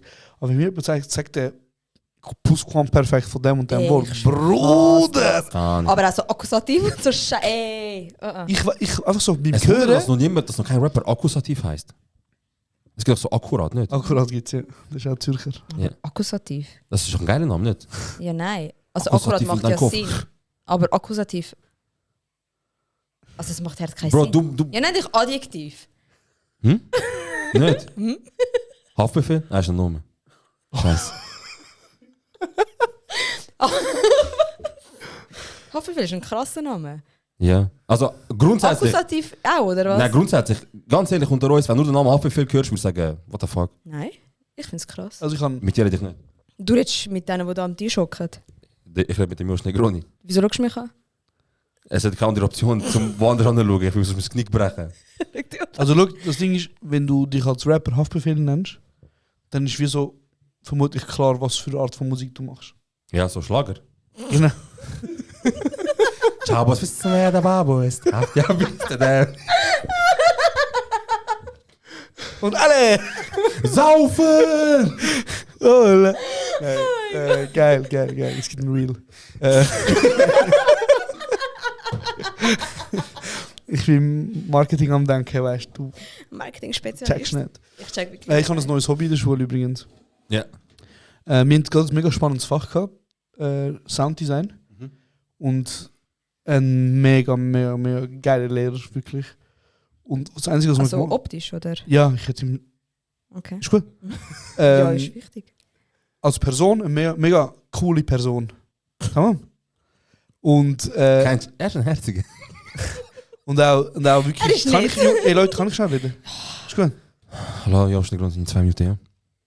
Nein, ich kann auch wieder etwas erklären und dir die ganze Zeit... Bro, die Konstellation, wir unterbrechen. Nein, aber ich meine, ich würde gerne etwas erzählen, weißt du? Ja, das ist lustig vielleicht, oder? Also okay, vielleicht, ja. Sehen wir jetzt. Okay, wie ist auch schwierig noch für mich die Reels zusammenschneiden. Ja, ich die verstehe, ganze, ja. Weil weißt? sie nicht lustig sind, ja. Genau. Auf jeden Fall, wir haben Sounddesign und wir schauen eigentlich die ganze Zeit, irgendwelche Filme geschaut und haben so quasi über den Ton von diesen Filmen geredet, wie das gemacht ist und so. Mein Gott, Leute, hey Pelin, grüß dich zusammen mal. Er hat gesagt, nicht 3 reden.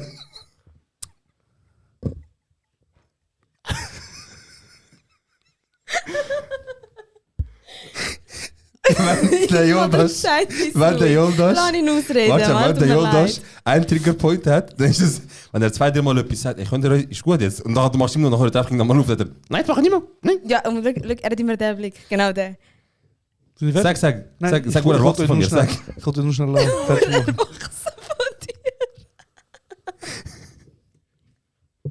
Sorry, okay, ist gut. Ey, okay. Ich kann nichts Nein, schon, ich warte nur, dass ich fertig mache. Pelin ist schon. Hey, ich schwöre, wie gut du bist. Also mach weiter. Sure. Ich bin ruhig. Okay. Und... ich bin ruhig. Hey, sind so anstrengend jetzt zwei. Bro, das ist scheiße, komm, erzähl eine Frage. Nein, ist im Fall wirklich gar nicht mehr lustig. Doch. Mach jetzt eine Frage. Ich will es wissen. Mach jetzt einfach eine Frage, mach nicht mühsam. Ich mein's ernst. Alles wegen dir. Man, wegen dir? Was wegen mir? Mach doch einfach eine Frage jetzt. Es ist keine gute Frage. Dann gib mir die. Du bist so ein So ein Opfer, Alter. Ich habe zu kurze Arme. Ich schwöre, ich habe zu kurze Arme. Also, ist doch eine raus. Also, sag mir jetzt, hat's gute? Sehr anstrengende Folge bis jetzt. Ruhan HRT sagt... Wirklich? Nicht wegen dir. Das ist doch anstrengend. Ruhan HRT fragt Tatsan Yay. Einfach, was denkt ihr über Kanye West? Oh, ich kann kein Deutsch halten. Also ich finde, das ist eine dumme Frage. Das ist ein schwieriges Thema. Also nicht gegen dich persönlich? Hast du dich informiert darüber, was er gesagt hat und was nicht? Ich habe ein paar Sachen, also ich weiß nicht, was er... Ich weiß, was er gesagt hat, aber ich weiß nicht, was alles ist. Eben, du bist nicht reflektiert darüber, oder? Also ich habe mir keine ich kann mir nicht... Also wir müssen auch nicht reflektieren, was er vor 2 Wochen gesagt hat. Aber ich finde es ja, generell ist in der ganzen Karriere, Slavery was a choice und so Sachen. Ja, aber ihn hat es doch einfach komplett genommen. Ja, maximal halt. Also weißt du, hart. Und ich finde, wieso, was willst du noch darüber sagen und denken? Er sagt sehr problematische Sachen, aber... Brutal, Alter. Der Typ ist am Arsch. Aber eben, ihn hat es offensichtlich aber es nimmt ihn. Eben, also weißt du... Kennt ihr die Today Show mit dem Noah Trevor irgendetwas, so ein mega bekannter... Ja. Ich kenne ihn, aber er ist auch Schweizer, glaube ich, im Fall. Also ja, er ist teils. Ja. So. Und er hat einen mega interessanten Punkt gebracht. Er hat irgendwie in der Pause von seiner Talkshow hat ihn gefragt, so wegen Kanye und was ist dein Beef mit Kanye? Und er hat kein Beef mit dem Typ, weißt so, ich kann einfach... Und er hat darüber erzählt, er so, schau, der Typ sagt offen und ehrlich, ich brauche Medikamente. So quasi, ich nehme meine Medizin momentan nicht, es geht mir nicht gut. Und was Leute machen, ist, sie geben dem Mikrofon in die Hand. So, weißt? Und der Typ, es geht ihm nicht gut. Also er ist psychisch krank, das ist ein Fakt. Das weiß man, er ist bipolar.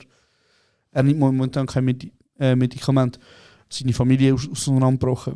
Und wenn du als so ein Mensch, der so am Boden ist, sagt alles der Trevor Noah, übrigens, ich zitiere ihn an dieser Stelle, wenn jemand, der so am Boden ist und so zerstört ist, quasi ein Mikrofon in die Hand gibst und ihm lässt so dummes Zeug sagen, sehr problematisch. Und auch Social Media bei ihm mega, weißt du? Voll. Ein Post nach dem anderen. Also. Genau, also vielleicht wäre schön, wenn ihm Leute in dieser Zeit eher sagen, hey, weißt du was, ich helfe dir, anstatt für Likes und für ein bisschen Cloud-Content über ihn machen, wie wir jetzt in dem Moment. So mal das vorweg. Ich habe mir nicht angelost. Ich weiss nur, er hat antisemitische Sachen gesagt. Das ist das, was ich mitbekommen habe. Darum kann ich wie nichts dazu sagen. Ich bin wirklich nicht informiert. Ich habe mich nicht damit auseinandergesetzt. Und ich meine, dass wegen Slavery was a choice. Ich bin der falsche Mensch, um über das zu reden. Was ich aber sagen ist, ich finde, er macht schon interessante Vergleiche, weil er sagt so wie, es ist sehr poetisch, was er sagt. Weil er sagt, vor so und so vielen Jahren haben wir Ketten von unseren Oppressor, also von unseren Unterdrücker, um unsere Hände und um unseren Hals gehabt. Und heute kaufen wir unsere eigenen Ketten. Weißt? Und quasi sind damit auch Sklaven von der, ja, aber das, vom Geld. Das so. Revidieren, was er gesagt hat. Das heisst nicht wieso, aber das ist okay, dass er es gesagt hat. Das sage ich nicht. Ich habe keine Meinung über das. Ich sage nur, das ist nur interessant, was er zu dem gesagt hat. Voll. Aber ja, eben, wie gesagt, ich habe mich zu wenig auseinandergesetzt mit dem. Ich sage nur, gebe dem Menschen kein Mikrofon. Ja. Hast du die Frage jetzt vorgelesen? Ja. Also findest du sie so gut, dass sie vorgelesen hast? Ich finde einfach, wir sind 31 Folgen, wo sie Fresse aufmachen. Bei diesem Thema ist er gerade ruhig. Ich muss auch fragen, wieso. Wie meinst du, ist er gerade ruhig? Ja, du gibst keine Meinung ab. Ich habe mich nicht informiert über das Thema, das habe ich doch jetzt erklärt. Ja, fix. Ich sage nur, eben, wir haben oft über Sachen geredet, wo wir keine... Oder gross... Ich habe mich, glaube über alles, was ich gesagt habe, ich das Gefühl, ich weiß darüber Sachen. Nächste Frage. Oder nächste Dings. Erm Hall sagt Grössebach. Das ist keine Frage. Darum habe ich sie nicht vorgelesen. Also. Ganz einfach. Einer hat noch gesagt, ich grüße meine Schwiegermutter. Willst du sie los? Oh shit. Oh Mann, ey. Shit. Wie hast du eigentlich so vorgestellt, bevor du da noch kommst, wie unsere Folge wird? Ich habe mir gar nicht vorgestellt, ich war einfach nervös. Ja, bist du immer noch nervös? Nein. Gar nicht, gell? Schon kurz schlägeln. Nein, Spaß. Nein, ich bin immer nervös. Du so? Hey, ich habe mir überlegt, also nervös nicht, also ich weiß nicht, wieso ich am Anfang nervös war. Weil halt du bist da. Ich habe einfach am Anfang überlegt, was für lustige Geschichten könnten wir auspacken, die wir zusammen erlebt haben. Ich könnte über Wallis reden, wenn dort etwas Lustiges passiert ist. Wallis? Berge Wallis. Was ist passiert? Ich weiß nicht. Oh mein Gott. Ich schwöre bei Gott, ich habe jetzt keine Szene im Kopf. Okay. Aber in dem Fall ist etwas passiert. Ja, wo du am Pennen warst? Nein. Ja, stimmt. Bist du dabei gewesen? Bro, in Sion. Bist du behindert? Ich bin gefahren. Warte, ich komme nicht raus. Activity? Oh mein Gott, ich habe mal dir über Wals. Oh mein Gott. Nein, ich rede von Wallis. Wals ist das Das ist der 30. Geburtstag von der Dile. Das ist krass. Das ist geil. Das ist sehr krass. Hey, Wallis, aber wir haben Activity gespielt, das müssen wir unbedingt mal wieder machen. Activity? Ja. Hey, ich mag es nicht mehr spielen. Wirklich nicht? Ja, weil ich habe eine Activity und eine Kollegin von mir, Besarta, wenn es los ist, ich hoffe, die hören das alle, Mann, ich schwöre.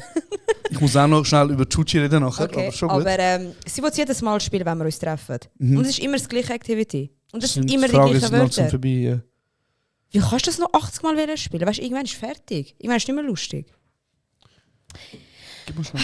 Ich habe extra meinen Bruder mitgenommen, damit er da Einsatz leistet, aber wie er gesehen Ist ja genau so. ist er ja damals, hey, du hab deine Fresse, Mann. Mann. Deine Fresse, Mann. Also, ich habe eine Frage. Ja, ist aber sehr lang gegangen, siehst du? Aber es hat einfach eine Frage, oder? Ich komme jetzt, Bro, mach. Also, eine Frage ist... Jetzt habe ich sie wegen dir verpasst, Mann. Ich finde sie nicht mehr. Die Printscreen. Ja, auch noch. Schau mal das Format. Eins klein, eins groß, eins mittelgroß. Du musst am Josh Negroni sagen. Wo war das? Ich habe heute ein Foto gepostet von meinem Vater. Da. Ja. Ich weiß. Ich weiß nicht, ob ich den Namen vorlesen darf. Ich lese es mal nicht vor, aber ich frage mal dich. Vielleicht hast du ein Rap-Zitat, das da als Antwort könnte gut helfen. Wie hält mir das Herz, das gebrochen ist? Ey, keine Ahnung, ich habe noch nie einen Heartbreak durchgemacht, nein. Aber so von Kurdo oder so? Nicht, schade. Penny hat so einen Klick, dass sie aber einfach aus dem Nichts Rap-Zitat antwortet. So, aber ich habe voll aufgehört mit dem, Mann. Leider, ich finde es schade. Ich habe es gefühlt, der Jonas hat es nicht so gefühlt früher. Ich habe es geil gefunden, wenn du Rap-Zitat... Aber so Schweizer Rap-Lines, weißt du noch? Wieso? Ich habe es nicht gefühlt, ich habe es schon gefühlt. Also ich Schau jetzt her so, Nein, ich habe einfach keine... Also... Ich habe mal mehr... Es sind vielleicht keine Lines von Lon Ledig. Vielleicht wegen dem. Okay. Ja, du bist heute wirklich lustig. Er kennt alle wie... Also, was kann er nicht? Ja, er findet zum Beispiel alle wie nicht gut. Deswegen sagt er ja... Vielleicht hat er wegen dem das nicht gut gefunden. Sag das nicht mal, vielleicht kommt er rein. Bro, er hat das schon ein paar Mal gesagt, das hat nicht damit so. Also ich fühle ihn einfach nicht so krass, ja, aber Straßenrap ist schon nicht so mies. Zero auch, oder? Schön, was? Ja. Fühlst du, oder? Ja, normal, Rap in der Alawi. Nein, das ist nicht so gesagt, aber das mache ich jetzt. Aber ja, jetzt wird da der dort haben aufgemacht, erzählt. Was haben wir geredet vorher? Über Heartbreak, was war es? Genau, Heartbreak. Was ist die Frage? Die Frage war, wie kommst du weg vom Herz... Von Heartbreak, Bro. Ja. Wie kommst du weg von Herzschmerz? Ja, wie kommst du weg von der Trennung, von Herzschmerz, irgend so etwas? Ja, erzählt. Weiß nicht. Oder die Erfahrungen. Wie viel Mal ist dir dein Herz gebrochen worden, Perin? Eben, ich habe gesagt... Du bist schon mal ein schlimmer Belieber gewesen, also oder? Der einzige Ficker da in der Raum ist der Josh Negroni. Die sind so anstrengend. Hä? Hey, also was hat das damit so, ob mein Herz gebrochen worden ist oder nicht? Hä? Was ist das für ein Zusammenhang? Ich verstehe es nicht. Ich habe gesagt, ich kann die Frage nicht beantworten, darum übergebe ich es euch. Aha, okay. Aber ja. Ich verstehe. Du wolltest einfach beefen, gell? Nein, ich habe es einfach nicht verstanden. Du musst nicht mehr alles verstehen. Okay. Okay. Hey, Herzschmerz überwinden, schwieriges Thema. Ich würde sagen, lass dir Tinder runter. Und gönn dir schlimm. Weil so kannst du dich das ein oder andere Loch füllen. In dir drin. In dir drin. Wow. Nein, in dir. Wow. Sehr erwachsen von dir. Das ist jetzt sehr sehr erwachsen von dir. Unglaublich, Alter. Wieso? Ich meine, das Loch in dir drin, die Leere. Normal. Das Loch in dir drin. Also, wie würdet ihr denn sonst Herzschmerz? Keine Ahnung, Puff. Und so ein oder andere Loch füllen, oder? Nein, aber so vielleicht... Gehen, zahlen und reden. So, ey, hast du einfach Zeit zum Reden. Also hättest du eine Therapie machen, oder? Nein, wieso? Das ist ja für... Ist günstig. Ja, ich glaube, es ist wirklich günstiger. Also Puff ist günstig, ich bin noch nie gewesen. Ist das nicht günstig? Alter, ist günstig oder nicht? Ey, ich weiß nicht, mein Tipp, ich weiß nicht, kann ich... mach dir Gedanken über was passiert ist, mach dir Gedanken, wie das passiert ist.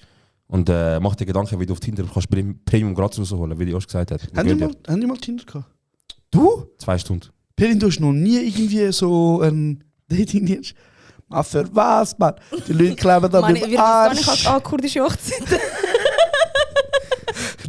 Jeden Samstag. Erzähl mal, bist du mal angesprochen worden so, oder im Instanz nachher geschrieben, so quasi... Eine kurdische Hochzeit? Ja, so quasi, hey, ich habe dich an dieser und dieser Hochzeit gesehen. Einmal haben sie, ich bin dabei gewesen, aber wegen etwas anderem. Hat dir mal jemand geschrieben, eine, so nach einer Hochzeit? Er hat etwas gefragt, nicht für sich, für seine Schwester oder so. Oder für seine Cousine, irgend so etwas. Aber denkst du etwas anderes? Ja. Nein, im Fall. Und also, würdest du jemanden dich ansprechen lassen? Eine kurdische Hochzeit? Nie im Leben. Wieso? Nie im Leben. Stell dir vor, er kommt zu dir, du bist mit den Eltern am Hochzeit und sagt, hey, also ich verstehe nicht, ich habe ein Trauma von dieser Hochzeit. Ich verstehe es wirklich nicht. Ich habe letztes Mal, hat mich jemand im Geschäft gefragt, wie viele Hochzeiten bist du gewesen? Dann habe ich so überlegt. Ich glaube, ich bin schon etwa 200. Jetzt ohne Scheiß. Das ist schon krass. Krass. Also wir sind früher einmal an einem Tag an 3. Was? Ja. Meinst du ernst? Also bei euch ist es extremer als bei uns? Bei uns ist mega extrem. Krass. Ein Tag Also wir haben zum Beispiel gestern eine Verlobung gehabt. Haben die immer den gleichen Outfit angehabt? Nein, eben das ist... warte, wenn an einem Tag an mehrere gegangen bist, dann schon. Es sind nicht die gleichen Leute dort, ja. Aber sonst habe ich nicht einmal an Hochzeiten das Gleiche wieder angezogen. Also selten. Ich hasse Hochzeiten. Kurden da draussen. Es hören schon viele Kurden euren Podcast, gell? Yeah. Hört auf, so scheiß Hochzeiten in die Turnhalle machen, man stresst mich wirklich. Und auch im SN-Salon und auch da in Winter und einfach hört auf, Mann. Ich mag nicht mehr. Aber warte schnell, wolltest du mir sagen, du hast bei jeder Hochzeit ein anderes Outfit angehabt? Ja. Yes. 200. Wie viele Kleider? Also ja, also ich bin nicht 200 von 17 bis 19 gegangen, sondern seit ich ein Kind bin. Ah, fair, ja. Und du weißt, ich kann immer noch. Das ist nicht lustig. Was soll ich sagen? Also du musst immer noch. Ich muss immer noch gehen. Aber das Ding ist eben, jetzt fangen die paar Leute heiraten, die ich selber kenne. Darum sage ich, hört auf. Ja. Heiratet, aber heiratet nicht so. Wie würdest du deine Hochzeit machen? Wenn Gott so will. Ich weiß wie. Darf ich sagen für dich? Sie hat so einen Traum, Bro. Ich schwöre, ich habe einen Traum. Sie hat einen richtig geilen Traum. Haben über eure Hochzeit geredet? Nein, aber nein, Bro. Nein, das Ding ist, Bro, wenn das Thema Hochzeit aufkommt, ist Pelin immer Gott. Also ich wollte mich einfach in Toskana haben. Und ich wollte einfach so nur 40 Leute scheiße auf alle anderen und ich wollte so, weißt du... Nicht 40. Wie viel 50 oder 100? Was ist das? 150? Nein, 100, es ist nicht realistisch. Ich glaube so mit 150, 200 muss ich rechnen. Ja, das ist der Close-Kreis. Das ist der Close-Kreis. Bro, das ist einfach... Ja, was soll ich machen, wenn ich nur schon Mutterseite 15 Cousinen habe? Und dann kommt noch Vaterseite, aber mit denen reden wir nicht, weißt du, das gehört sich so. Immer Vaterseite. Immer Vaterseite. Immer Vaterseite. Ich hoffe, einer von Vaterseite los den Podcast und nachher sagt er, ich habe gewusst, es kommt von eurer Seite. Warte schon, der Cousin, wo ist der? Erdem. Erdem ist Mutterseite. Ah, gut. Aber Erdem, ich weiss nicht, ob du darfst kommen. Was das jetzt los ist. Nein, man darfst kommen. Aber ja, Toskana, fertig. Ah, sorry. Warte, erzähl deine Hochzeit, also was heißt Toskana fertig? Weißt du, so mit Lichtli und Olivenbäumen. Das ist echt schön. Und halb besoffen. Ja. Von Rossi. Aber das anständige Besoffen, wo das Kleid noch und du noch schön aussiehst. Nein, Mann, das kommt davon nicht. Muss nicht sein. Bodenküssen? Ja, nein? Okay. Ja. Und dann musst du auch einen Kurt haben, dann, oder? Muss nicht sein. Muss nicht sein. Oho. Muss nicht sein. Ihr habt das als erstes gehört. Oh mein Gott. Aber wenn ihr kein Kurt sind, falls ihr aussehen wie Michael B. Jordan. Oder wie David Beckham. Dann slide ich euch die DMs. Du stehst auf ihn, nicht ich. Aber Michael B. Jeder Jordan. schaut auf David Beckham. Also er sieht schon gut aus, aber Also, ich finde, Michael B. Jordan sieht besser aus. Normal, ja. Gehen wir Creed schauen. Ist schon wieder einer so? Ja. Ist das der dritte? Kommt demnächst. Ist der dritte, oder? Okay. Der Trailer sieht richtig scheiße aus, aber er sieht gut aus, darum.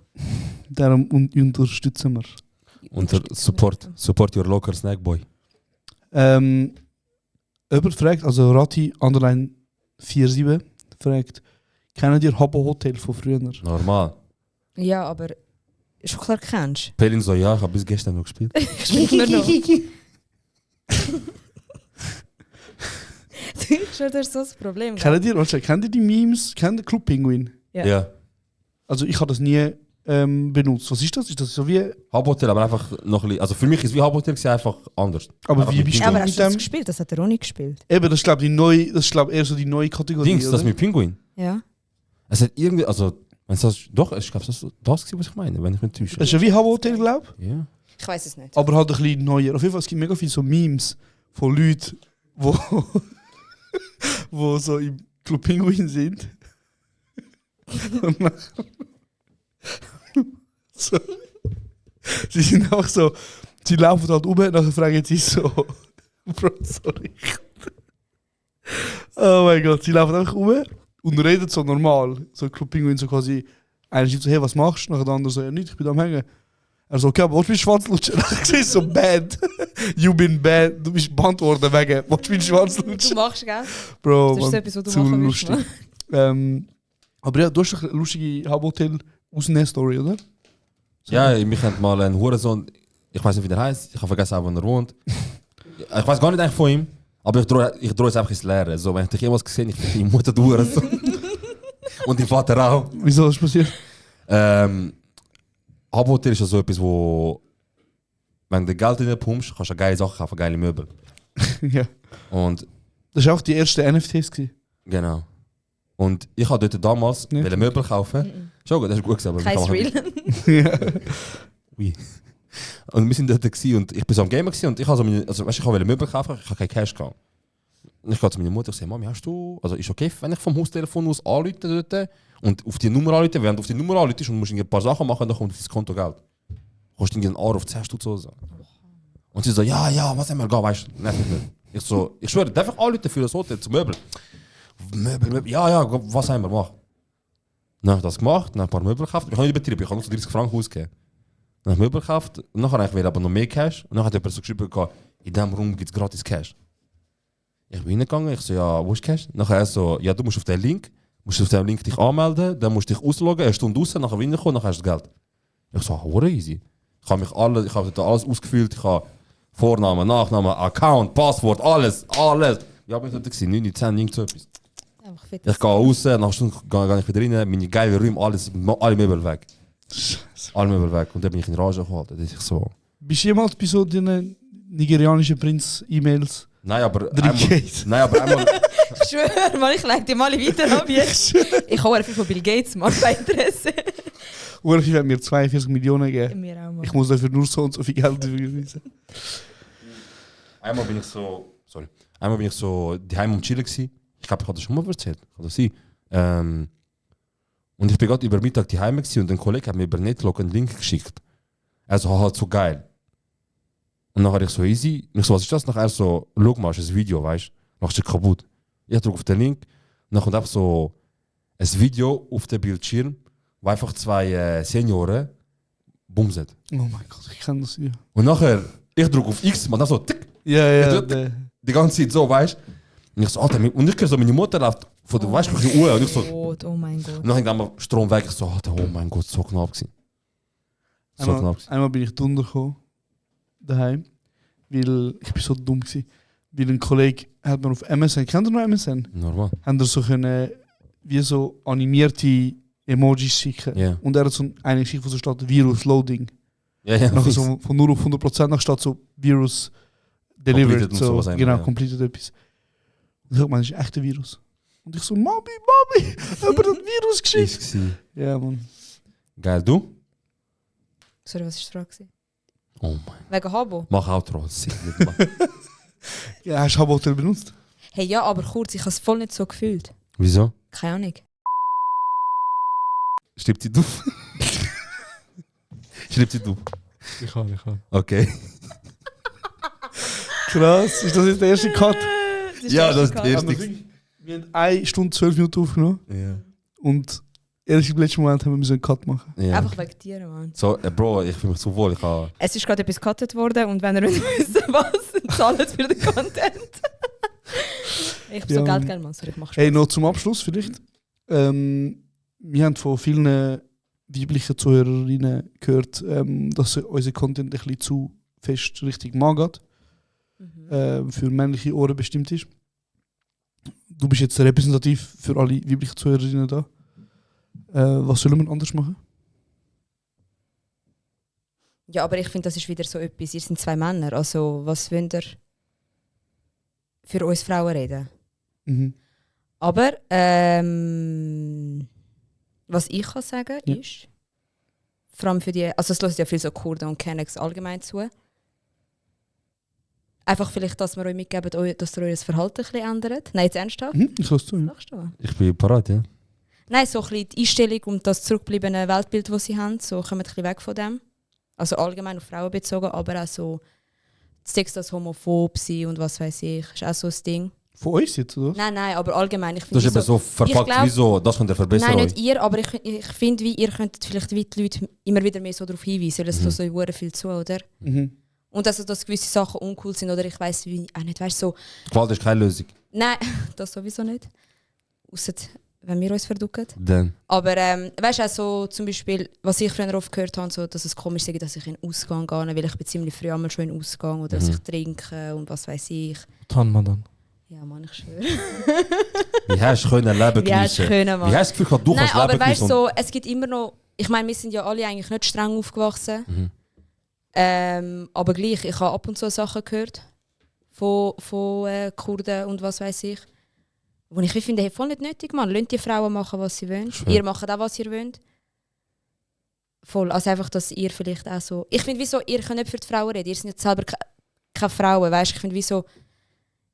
Ich würde gerne wissen, was die Frauen gerne hören wollen, weil ich finde es ein bisschen schwer, dass ihr für Frauen redet. Ja. Und auch vom Content her. Also ich meine, ich höre jeden Podcast. Ich finde jetzt nicht irgendwie so... Weißt du, wenn ihr mal über Fußball redet, finde ich es auch langweilig, aber du Jonas findet es auch langweilig. Mhm. Und dann gibt es Frauen, die Fußball spielen, die finden es geil. Also nein, wirklich so... Ja, fair. Ja. Okay. Also fragt mal, die das gesagt haben, fragt sie mal so. Sie würde mich jetzt auch voll wundern, was sie ein bisschen mehr erwarten. Ich glaube, am meisten, was man so von Leuten gehört, also ich habe so ein bisschen von vielen gehört, dass sie sagen, sie hätten gerne mehr weibliche Gäste. Ja. Also wir haben ein paar Leute angefragt, das ist auch ein bisschen in Planung. Man muss aber auch schnell an dieser Stelle sagen, du bist jetzt unser sechster Gast. Mhm. Also ich meine, jetzt bei 31 Folgen haben wir 6 Gäste. Aber ja, das sieht man eigentlich auch so, wir brauchen vielleicht mehr... Ich meine, wir haben eine Plattform, die wir auch nutzen wollen, oder so. Und wer sagt, dass das letzte Podcast ist mit der Pilling? Genau. Wer weiß. Wer weiß. Ist es so schlimm gewesen? Nein. Nein, ist nicht schlimm gewesen. Von 1 bis 10? Es ist ein bisschen... Ein bisschen chaotisch. Chaotisch gewesen, ja. Ich habe ein bisschen Kontrolle verloren, wir wissen, ich habe gerne Kontrolle. Das ist okay. Das ist okay. Nein, und im Fall ich sage jetzt nicht, was für Menschen das sind, die das gesagt haben, aber von einer Seite von Frauen habe ich so viel gehört, dass wir ein problematischer Podcast sind. Weil wir zum Beispiel unsere Sprache noch nicht so angepasst haben. Ja. Fickt eure Mütter. Ich weiss schon, was die Leute meinen, wie zum Beispiel, wenn ich sage, du Hurensohn, meine ich nicht, deine Mutter ist eine Hure. Genau, also, das habe ich vorhin auch versucht zu erklären. Ja, aber Leute Hurensohn ist nicht... Aber ich ich bin mit dem aufgewachsen. Ich habe Hurensohn Ja. in jedem Ecke von meinem Viertel, Quartier gehört und so weiter. Du Pichi, Jebiga, Chianon, Chief Chatesen, Foto May, all das, all. Das hast du die ganze Zeit gehört. Und nachher... Ich weiß schon, ja. Also ich sage ganz ehrlich jetzt im Fall. Du hast jetzt 3 Mal unterbrochen, Bro. Nein, aber ich weiß schon, ich weiß, was die Leute einmal meinen, aber ich finde, wieso die Sprache, wie man etwas sagt, ist ja nicht so problematisch wie das Verhalten. Ich meine, ich kann bestätigen, ihr zwei sind Top-Typen. Kuss. Ihr seid immer respektvoll. Und ja, eben, ich habe das Gefühl, weißt du, das ist auch so, das ist auch immer so das Zeug, was sie auch so in den Hip-Hop-Liedern und so sagen, dass es mega frauenfeindlich ist, was weiß ich. Ist es ja, die Wörter sind ja nicht so nice, aber schlussendlich kommt es ja wieder darauf an, wie du nachher die Leute behandelst. Aber eben, ich weiss schon, von welcher Seite das kommt. Von der Linksextremen. Schau, ich sage dir einfach das, also wie du es vorher auch gesagt hast, so gewisse Wörter ist schwierig es ist Slang. aus unserem Vokabular rausbekommen. Ja, voll. Und eben, falls mir irgendjemand als Hurensohn betitelt, dann ist das im wenigsten Fall ein Angriff gegenüber... Und falls es so stört, dass ich fick deine Mutter gesagt habe, dann fick deinen Vater. Ja, also fair. Ganz ehrlich. Und auch deinen Hund und deine Familie und was auch immer. Ja, aber ich sehe es im Punkt, Mann. Ja, hat er jetzt schnell Vogue gemacht? Also, sorry, ich fick auch deinen Vater. Nein, also was können wir sagen? Wie der Change, Mann. Es ist nie ein Angriff gegenüber eure Mutter oder gegenüber der Frau. Was ich aber auch oft gehört als Feedback, das muss ich auch wirklich ehrlich sagen, das probiere ich zu ändern. Das ist einfach so, halt Wörter wie behindert benutzen in einem negativen Kontext. So. Das probiere ich wirklich. Also ich versuche es auch, ganz ehrlich, oh mein Gott, nicht Deutsch, Alter. Nein, nicht Deutsch, Mann. Alter, ich habe schon Deutsch verlernt, Mann. Ey, ich habe so Schiss gehabt, dass ich einfach Deutschfehler mache, ohne Scheiß. Ich mache jeden Erfolg, scheißegal, das ist Safe Space. Auf jeden Fall, was ich auch sagen ist, ich habe es vergessen, ich habe jetzt fetten Blackout gehabt. Wir haben über das Wort behindert geredet. Genau. Wir versuchen, also ich habe es ja schon mal gesagt, letzte, so, dass eigentlich rein theoretisch, wenn ein Feedback bei uns reinkommt, wir lesen das und wir versuchen das auch zu verbessern, nachher eine Person. Geh mal bei anderen schauen, du kannst 17 Mal schreiben, das stresst mich, das ist nicht gut, das ist nicht gut. Als würde ich dir sagen, ey, das ist nur danke für das Feedback, wir schauen mal rein. Verstehst du? Und wir versuchen das zu verbessern, ganz offensichtlich, wer uns von der ersten Folge schaut, sieht, wir versuchen das zu verbessern, auch unser Vokabular zum Teil so gut es geht, aber manchmal geht es nicht. Und ja, keine Ahnung, was ja, aber es ist ja eben, es ist nicht okay, aber es ist auch schwer, wenn seit seit du irgendwie wirklich ein Kind bist, wir sagen schon oft, wir beleidigen uns mit behindert und was weiß ich, es ist ja auch nicht okay. Ja. Wie auch wenn wir man es machen, dann ist das okay. Es ist nicht okay, auch nicht zu sagen, ey, das ist schwul oder was weiß ich, es ist ja nicht okay. Ja. Aber es ist einfach, du redest wie seit Jahren so und jetzt sind wir halt wirklich so an einem Zeitpunkt, wo halt mega vieles, es wird einfach viel mehr darauf hingewiesen, dass Sachen, wo man sagt, und macht nicht okay ist, was ja auch gut ist. Ich finde es gut, dass man... Voll. Also eben, ich versuche mich auch mega darauf achten, dass ich nicht zu viel behindert oder du Mongo oder so sage, aber es passiert halt gleich. Aber eben, wir versuchen es, wir bleiben dran. Bitte change. Ich meine es erst mal. Nein, ich finde es gut im Fall, dass so Sachen im Wandel sind, weil nein, auch erst wenn man es kritisiert und das versucht zu verbessern, wird es so besser. Erst dann. So, es bringt nichts. Ich meine, ich habe die Kritik jetzt bekommen. Ich weiß, dass gewisse Sachen nicht gut sind. Ich habe aber auch am Josh gesagt, Bro, weißt du, du musst damit rechnen, dass es Leute geben wird, so, die vorsagen, das ist einfach ein Scheiß, was die machen. Von A bis Z ist ein Scheiß. Aber es ist egal, was du machst, es wird immer die Leute geben. Von dem also weißt du, so, und auch das Feedback von den Leuten, die so halt auch über Ecken wieder zu mir kommen und so sagen, hey, ihr seid nicht inklusiv. Oder, was heißt das? Deine Sprache ist zum Beispiel nicht inklusiv, wenn du nicht genderisch beim Reden. Also wenn ich sage, unsere Zuhörerinnen, dann bin ich inklusiv, weil dann tue ich alle Geschlechter. Jemals in Intro drin, dass alle Genders angesprochen werden. Da. Nein, aber ich meine, was ich wollte sagen ist so, Leute kommen zu anderen und sagen ihnen, ey, der Podcast ist problematisch, weil wir sind sexistisch oder wir sind nicht inklusiv. Und dann frage ich einfach so, Bro, also Hört ihr euch zu? Wirklich, habt ihr nicht Fresse, du Hurensohn?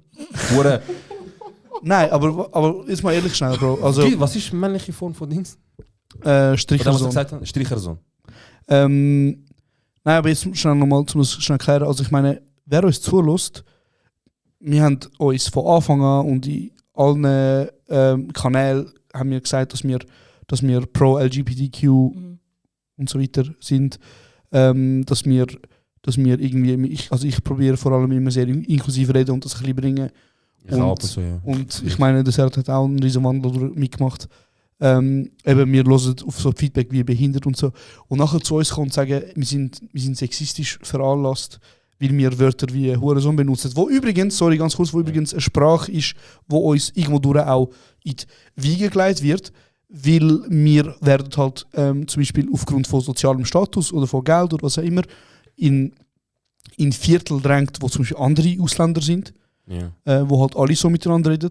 Das ist das Problem, das aus der Wurzel ganz tief kommt. Genau. Und dann uns sagen, ja, ihr seid sexistisch, das finde ich dann einfach so. Das, was du alles aufgezählt hast du gemerkt eigentlich, das, was wir jetzt so halt von Folge 1 bis jetzt so ein bisschen anpassen oder versuchen besser machen und geändert haben, ich sage jetzt mal ungelogen, so 75% ist aus Eigeninitiative gekommen. Und der Rest ist über Feedback. So, okay, ich kann mir auf das schauen, ich kann mir auf das. Das andere ist, es ist uns von Anfang an sowieso gewesen, ey, wir können nicht in die Öffentlichkeit gehen und so reden, wie wenn du, als wäre nichts. Weißt du musst den Leuten auch sagen, so ist okay, so ist nicht okay. Ja, ich meine, wir reden ja auch privat, sind wir pro. Genau. Also weißt du, nicht so. Ich sage, also ist nicht so das Thema gewesen, wie so, jetzt nehmen wir auf, sich zusammen, sondern wie so, jetzt geht das an die Öffentlichkeit und das können sie, dass das eine oder andere sagen, eben Leute können stören und müssen es verbessern. So. Und es wird immer Sachen geben, die Leute stören. Ja, aber darf ich auch noch schnell, also I love my haters. Erstens das. Ja. Nein, aber auch, ich glaube, die Leute checken einmal nicht, von was für einer Kultur ihr kommt und wie krass zurückgeblieben andere Typen sind. Wisst ihr, wie ich meine? Also zum Beispiel, ich habe mega lang nicht mit Kurden gehängt. Eben zum Beispiel einfach, weil sie so mega viel wirklich die Klischees erfüllen, wie sie halt gegenüber Frauen sind und wie sie denken. Und ich kann mir genau vorstellen, dass ihr das von einem Ecke hört, von Leuten, die selber nicht aus diesen Kulturen kommen. Null, Alter, null. Eben, und ich finde, wieso, hey, wir werden einfach so aufgezogen. Also ich meine, bei mir ist es auch immer noch so, hey, also nicht so extrem, aber ich meine, wenn wir Besuch haben, dann machen meine Mutter und ich das Zeug und nicht mein Vater und mein Bruder. Also weißt du, was ich meine? So. Und ich glaube, sie verstehen das wie nicht. Und ich finde, wieso, sie checken da mal gar nicht, dass ihr woke genug sind. Weißt du, was ich meine? So. Also nur schon das, was ihr da macht und was ihr die ganze Zeit ansprecht. Und ihr habt eine riesige Plattform mittlerweile und ihr erreicht viele Leute. Und ihr nutzt das ja auch mega. Und eben, ich finde, sie sollen wie so froh um das sein. Ja, also ich finde, man muss den Leuten, man muss nicht sagen, also danke vielmals für was du sagst. Grüßes Herz. Wir müssen aber, glaube ich, nicht den Leuten sagen, hey, wir machen es besser als andere. Voll. Weißt, das ist nicht das Thema. Nicht besser, nein, aber ja, ihr gebt euch Mühe, etwas zu machen. Genau. Weißt du, was ich meine? Also das Ding ist halt wie so, genau, es kommt zu der einen Ecke von Zuhörerinnen und sagt so, ihr seid sexistisch wegen dem und dem und dem. Aber es ist halt einfach wie so, hey, anstatt darauf rumreiten, dass wir zum Beispiel ein Wort benutzen, wo jetzt eben vielleicht sexistisch oder patriarchalisch veranlagt ist, wie zum Beispiel Hurensohn. Was ja eine berechtigte Kritik ist, finde ich so. Es ist berechtigt, okay. Aber es ist halt wie so, es hat halt, ja. Kann man vielleicht darüber sagen, hey, weißt du was, ihr benutzt eure Influence, eure Plattform, was auch immer, um genau so ein Thema ansprechen. Finde ich einfach so, Bro, also weißt du, ich nehme gerne Kritik auf, aber so Frage ist so, woher kommt die Kritik? Und das sind meistens Menschen, wo zum Beispiel wo nicht Gönner sind, aber wo zum Beispiel einen Feminismus betreiben, der wirklich nicht inklusiv ist und nicht intersektional, sondern einfach so ist, so, du darfst das Wort Hurensohn nicht benutzen. Weißt du, so. Aber Bro, wir kommen halt von einem Ecke, wo wir versuchen, unseren Leuten zu erklären, hey, es ist scheißegal, was eine Frau anlegt, es ist scheißegal, wie sie sich verhalten, es ist alles kein Freipass, es ist kein Excuse, was auch immer. Und Liebe ist Liebe und jeder Mensch hat Liebe verdient. Und ich meine, weißt du, wie viele Leute sind zu mir gekommen, wo mir sagen, Bro, ich fühle euren Podcast mega fest, aber wie meinst du das genau mit den 99 Genders? Also weißt du, wie meinst du das genau mit schwulen Leuten unterstützen? Und das sind jetzt Menschen, wo wir jetzt gesehen haben, natürlich, es sind Leute aus unserer Kultur, aber es sind auch ganz viele Menschen, die zum Beispiel nachher eben genau bei Junge Tat sind, wo man sieht, wie sie aussehen. So. Ja. Ich glaube, das kann ich schnell loswerden. Ja. Also ihr könnt so oder so nie allen recht machen. Das stimmt. Safe nicht. Also je mehr Leute ihr erreichen, desto mehr so Feedback werden ihr bekommen, das ist ja voll normal. Voll. Aber ihr habt ja den Fame willen. Nein, aber also wir haben auch bei dir noch Feedback von der Community bekommen, so also der eine oder andere, wo betroffen sind, so, oder auch von der Community haben das schon bei dir geschrieben, dass sie es voll fühlen und es richtig geil finden und so eben, weiter. Ja. Das kann ich mir eben auch vorstellen. Also ja. zum Beispiel, ich tue jetzt keinen Namen droppen, aber jemand, der homosexuell ist, hat uns geschrieben und gesagt, ey, also von unserer Kultur, und hat geschrieben, ey, er findet es so geil, was wir machen. Erstens mal, generell der Content ist geil. Und zweitens finde ich es mega gut, dass wir, wenn das Thema aufgemacht wird, eben so die Themen oder ähnliche, dass wir immer gerade Meinung sagen und dass wir das immer so anständig verpacken und dass wir, das Schöne ist, dass wir so das Weltbild versuchen gegen außen zu zeigen, weißt? Also für die vorher gehört haben, es sind auch Leute, die Schwänze im Mund nehmen und oder so, ja. Einfach jedes Mal. Es tut mir so leid. Es tut mir so leid. Also Bro, du kannst schon, gell? Nein, ich meine, weißt du, wegen... Ich hab dich genau gleich verstanden. Dankeschön. Darum, Vogue. Ja, Pelin, du hast das Intro gemacht, darfst du auch das Outro machen. Bitteschön. Wieso muss ich so... Könnt ihr mir nächstes Mal sagen, du musst das machen? Ja. Okay. Nächstes Mal, wenn du kommst, machst du Intro und Outro, aber das Mal jetzt, wie du Ansage gemacht hast, muss Intro und Outro nächstes Mal, wenn du kommst, krass sein. Ich singe sogar. Nein, ich mache nicht. Hör auf, nein, ich schwöre. Also das ist jetzt Outro offiziell von der Pelin. Also, Yilmaz, bitte gib deinen Fans da draußen das Outro.